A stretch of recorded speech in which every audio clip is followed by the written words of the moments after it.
আজকে আমার জন্মদিন, হয়তো ভুলে গেছে। ওরও তো অনেক কাজের চাপ আছে। প্রিয়া কোথায় গেলে? আমার অফিস যাওয়ার সময় হয়ে যাচ্ছে। হ্যাঁ, এক্ষুনি আসছি। এই নাও তোমার টিফিন, আর সময় মতো খেয়ে নিও। আর তোমার হাতে কিভাবে লাগলো? ওষুধ লাগিয়ে নেবে।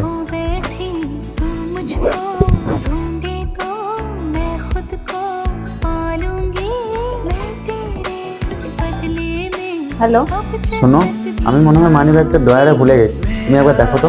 তোমার হাতেই তো ছিল। একবার ভালো করে দেখো না, ড্রয়ারে থাকবে।